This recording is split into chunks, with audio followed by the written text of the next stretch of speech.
ज्या देशात ॲपल कंपनीची पायाभरणी झाली, ज्या देशातून फेसबुक जगभरात पसरलं, त्या अमेरिकेतील महासत्ता आणि अब्जाधीश उद्योजकांना एका भारतीय संतांच्या दरबारात डोकं टेकवावं लागलं होतं। ही गोष्ट तुम्हाला ठाऊक आहे का? जेव्हा स्टीव्ह जॉब्स आपले जीवन बदलणारा मार्ग शोधत होते, जेव्हा मार्क झुकरबर्ग फेसबुक विकण्याच्या विचारात होते, तेव्हा त्यांना दिशा देणारी शक्ती भारतीय मातीतून आणि हिमालयाच्या कुशीतून आली होती। ती शक्ती म्हणजेच बाबा नेम करोली। पण कोण होते हे बाबा नेम करोली?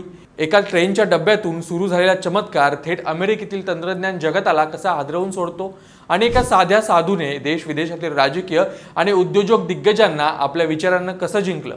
आजच्या या सविस्तर व्हिडिओमध्ये आपण नेम करोली बाबांच्या जीवन प्रवासाचा, त्यांच्या अद्भुत चमत्कारांचा आणि त्यांच्या अद्वैत तत्वज्ञानाबद्दल जाणून घेणार आहोत। व्हिडिओ इंटरेस्टिंग आहे, शेवटपर्यंत पहा आणि अशाच व्हिडिओसाठी अभिजात मराठी विशेषला नक्की सबस्क्राइब करा। आपला भारत देश अनादी काळापासून देवभूमी आणि संतभूमी म्हणून ओळखला गेलाय। अगदी आधुनिक युगातही इथे अस्सल संतांची परंपरा अखंडपणे चालत आली आहे। आजच्या काळात काही भोंदूबाबांमुळे ही परंपरा बदनाम करण्याचा प्रयत्न सुद्धा होतो, परंतु अशा अत्यल्प प्रकरणावरून संपूर्ण संस्कृतीची व्यापकता नाकारता येत नाही। आपण नेहमी म्हणतो की हे कलियुग आहे, अनाचार वाढला आहे, मग ईश्वर स्वतः अवतार का घेत नाही? याचं उत्तर माणसाच्या स्वभावात दडलेलं आहे। मनुष्य प्राणी हा निसर्गतः दुतोंडी आणि द्विधा अवस्थेत सापडलेला असतो। माणूस पूर्णपणे दृष्टही नसतो आणि काही अपवाद सोडले तर तो पूर्णपणे साधूही नसतो। अज्ञानामुळे सज्जन आणि दुर्जन या दोन अवस्थांमध्ये अडकलेल्या जीवांचे नाव म्हणजे माणूस। मग अशा अर्ध्या सज्जन आणि अर्ध्या दुर्जन वृत्तीच्या लोकांसाठी हा देव थेट अवतार कसा घेईल? म्हणूनच या अज्ञानाच्या अंधकारात अडकलेल्या मानवाला बाहेर काढण्यासाठी संत महात्मे जन्माला येतात। वेद कालापासून ते अगदी शंकराचार्यांपर्यंत आणि संत ज्ञानेश्वरांपासून ते अगदी संत कबीर आणि तुलसीदासांपर्यंत सर्वांनी योग साधनेवर मिळालेले ज्ञान समाजाच्या कल्याणासाठी वापरलेले आहे। राजकीय आणि सामाजिक संकटाची पर्वा न करता भक्ती साधनेच्या जोरावर समाज प्रबोधन करणाऱ्या याच महान संतांच्या परंपरेत एक नाव सुवर्ण अक्षरांनी लिहिलं गेलं, ते म्हणजे नेम करोली बाबा। सन 1900च्या सुमारास तत्कालीन उत्तर प्रदेशातील फैजाबाद जिल्ह्यातील अकबरपूर या गावी एका श्रीमंत ब्राह्मण कुटुंबात लक्ष्मण नारायण शर्मा यांचा जन्म झाला। लहानपणापासूनच लक्ष्मण यांचे मन संसारिक मोहात रमलं नाही। वयाच्या 11व्या वर्षी कुटुंबियांनी त्यांचे लग्न लावून दिलं, पण त्यांनी साधू होण्यासाठी घर सोडलं आणि ते थेट गुजरातच्या दिशेने निघून गेले। त्यांच्या आयुष्यातील सर्वात प्रसिद्ध आणि रंजक प्रसंग घडून आला तो उत्तर प्रदेशातील फरखुदाबाद जवळ। एक दिवस एक तरुण योगी ट्रेनच्या डब्यात येऊन बसला। तिकीट चेकर आल्यावर त्याच्या लक्षात आलं की या योग्याकडे तिकीट नाही। चेकरने त्या योग्याचा अपमान केला आणि नीब करोरी या नावाच्या या छोट्याशा गावात त्यांना ट्रेनमधून खाली उतरवून दिलं। योगी शांतपणे ट्रेन बाहेर जाऊन एका झाडाखाली बसले। गार्डने हिरवा झेंडा दाखवला, ड्रायव्हरने इंजिन सुरू केलं, पण ट्रेन इंचभरही पुढे सरकेना। रेल्वेच्या अधिकाऱ्यांनी सर्व शक्ती पणाला लावली, तांत्रिक तपासणी केली, पण इंजिन अजिबात हललं नाही। अखेर ट्रेनमधील एका प्रवाशाने चेकरला सल्ला दिला, तुम्ही ज्या साधूचा अपमान करून त्यांना खाली उतरवलं त्यांना सन्मानाने परत आणा, तरच ही गाडी चालेल। रेल्वे अधिकाऱ्यांनी त्या योग्याकडे जाऊन क्षमा मागितली आणि त्यांना ट्रेनमध्ये येण्याची विनंती केली। तेव्हा त्या योग्याने हसून 2 अटी घातल्या। एक, नीप करोरी गावातील लोकांना मैलोनमैल चालावे लागते, म्हणून तिथे रेल्वे स्टेशन बांधलं गेलं पाहिजे। यापुढे रेल्वेत कोणत्याही साधू संतांचा अपमान किंवा गैरवर्तन होता कामा नये। अधिकाऱ्यांनी या अटी तात्काळ मान्य केल्या। योगी ट्रेनमध्ये चढले आणि काय आश्चर्य, ट्रेन कोणत्याही अडथळ्याशिवाय धावू लागली। या घटनेनंतर रेल्वे नीप करोरी या गावात खरोखरच स्टेशन उभारलं। तो योगी काही काळ त्या गावात राहिला आणि गावकऱ्यांनी प्रेमाने त्यांना गावाचेच नाव दिले, नीप करोरी बाबा। मुलाचा शोध घेत लक्ष्मण यांच्या वडिलांना नीप करोरी गावचा पत्ता लागला। ते तिथे पोहोचले आणि त्यांना मुलाच्या घरी परतण्याचा आदेश दिला। वडिलांच्या आज्ञेचे पालन करत लक्ष्मण शर्मा घरी परतले। येथून त्यांच्या आयुष्याचा एक अनोखा टप्पा सुरू झाला। त्यांनी एकाच वेळी 2 प्रकारचे जीवन जगले, एक गृहस्थाचे आणि दुसरे संतांचे। त्यांना 2 मुलं आणि 1 मुलगी झाली। त्यांनी कुटुंबाची जबाबदारी पार पाडली, पण मनात वेगळेच विचार रुजलेले होते। फलकट तो संसार, येथे सार भागवंत। कुटुंबाची कर्तव्य पूर्ण झाल्यानंतर त्यांनी पुन्हा घरदार सोडले आणि संपूर्ण सत्याच्या शोधात संबंध उत्तर भारत पिंजून काढला।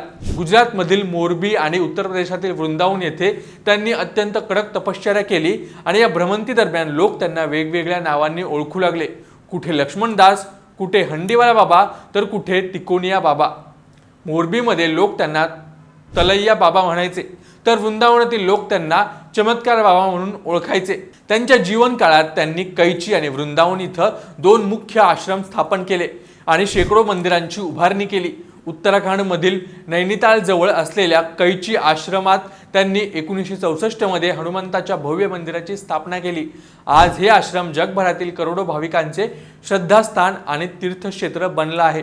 बाबा नीम करोली यांच्या आध्यात्मिक प्रभावातून केवळ भारतातीलच नव्हे तर जगभरातील दिग्गजांना मार्गदर्शन मिळाले। ॲपल कंपनीचे संस्थापक स्टीव्ह जॉब्स हे तरुणपणात ॲपलची सुरुवात करण्यापूर्वी आध्यात्मिक शांतता आणि मार्गदर्शनाच्या शोधात भारतात आले होते। ते कैची आश्रमात बाबांच्या दर्शनासाठी पोहोचले होते। बाबांनी दिलेल्या प्रेरणेतून स्टीव्ह जॉब्स यांना आयुष्यात काहीतरी अद्भुत आणि नवीन करण्याची दृष्टी मिळाली। सप्टेंबर 2015 मध्ये जेव्हा भारताचे पंतप्रधान नरेंद्र मोदी यांनी अमेरिकेतील फेसबुकच्या मुख्यालयाला भेट दिली होती, तेव्हा मार्क झुकरबर्गने स्वतः जाहीरपणे त्यांना हा खुलासा केला होता। झुकरबर्गने सांगितले होते की जेव्हा फेसबुक अत्यंत कठीण काळातून जात होते आणि ते कंपनी विकण्याचा विचार करत होते, तेव्हा स्टीव्ह जॉब्स यांनी त्यांना भारतात जाऊन बाबा नीम करोलीच्या आश्रमाला भेट देण्याचा सल्ला दिला होता। झुकरबर्ग भारतात आले, आश्रमात राहिले आणि तिथून परतल्यानंतर फेसबुकने तंत्रज्ञान क्षेत्रात एक अभूतपूर्व क्रांती घडवून आणली। बाबांच्या जीवनातील आणखी एक अत्यंत महत्त्वपूर्ण प्रसंग म्हणजे भारताचे माजी पंतप्रधान लाल बहादूर शास्त्री यांच्याशी जोडलेला प्रसंग। एकदा बाबा कानपूरच्या सरसय्या घाटावर आपल्या 200 भक्तांसोबत बसलेले असताना तेथील पोलीस अधीक्षक आणि उपअधीक्षक तिथे आले। त्यांनी बाबांना विनंती केली की पंतप्रधान लाल बहादूर शास्त्री आणि गुलजारीलाल नंदा तुम्हाला भेटू इच्छितात, पण बाबांनी स्पष्ट नकार दिला। असे असूनही पोलीस जबरदस्तीने शास्त्रीजींना तिथे घेऊन आले, पण ते तिथे पोहोचणार तितक्यात बाबा तिथून अचानक गायब झाले होते। शास्त्रीजी निघून गेल्यानंतर बाबा पुन्हा तिथे प्रकट झाले। एका भक्ताने विचारले, बाबा तुम्ही पंतप्रधानांना भेट का नाकारली? त्यावर बाबांनी दिलेलं उत्तर प्रत्येकाने विचार करायला लावणारं होतं। बाबा म्हणाले की मी गरीब श्रीमंत उच्च नीच असा भेदभाव करत नाहीत आणि मला भेटणाऱ्यांनीही तो करू नये, पण शास्त्रींनी माझ्या आणि त्यांच्यामधील पोलिसांची भिंत उभी केली म्हणून आमची भेट झाली नाही। संतांच्या दृष्टीने पदापेक्षा भाव महत्त्वाचा असतो, हेच बाबांनी यातून दाखवून दिलं। बाबांच्या नावाबाबत लोकांमध्ये अनेक गैरसमज आहेत। नीप करोरी हे नाव स्वतः बाबांनी स्वीकारले होते आणि काही कागदपत्रांवर त्यांनी याच नावाने स्वाक्षरी सुद्धा केली होती। शुद्ध हिंदीनुसार नीब म्हणजे पाया, नीव, आणि करोरी म्हणजे मजबूत, करारी म्हणजेच नीब करोरी या नावाचा गूढ अर्थ काय आहे? मजबूत पाया। काम, क्रोध, मद, मत्सर, मोह आणि लोभ या षडरिपूंचा त्याग करून सामान्य माणसाने आपल्या नैतिक जीवनाचा पाया मजबूत करावा, हाच संदेश बाबांनी आयुष्यभर दिला। कालांतराने पाश्चात्य भक्तांच्या उच्चारणामुळे नीम करोली या शब्दाचा अपभ्रंश होऊन नीम करोली असं नाव प्रचलित झालं।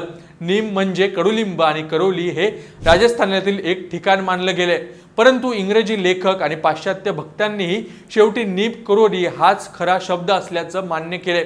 आपले जीवन कार्य पूर्ण झाल्यावर 11 सप्टेंबर 1973 रोजी वृंदावन इथं मध्यरात्री या महान संतांनी महासमाधी घेतली आणि ते चिरंतन तत्वात विलीन झाले।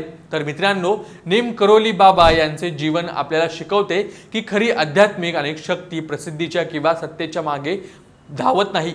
ज्या आश्रमात साधेपणा होता तिथे जगातील सर्वात मोठ्या उद्योजकांना आणि राजकारण्यांना शांतता आणि दिशा मिळाली।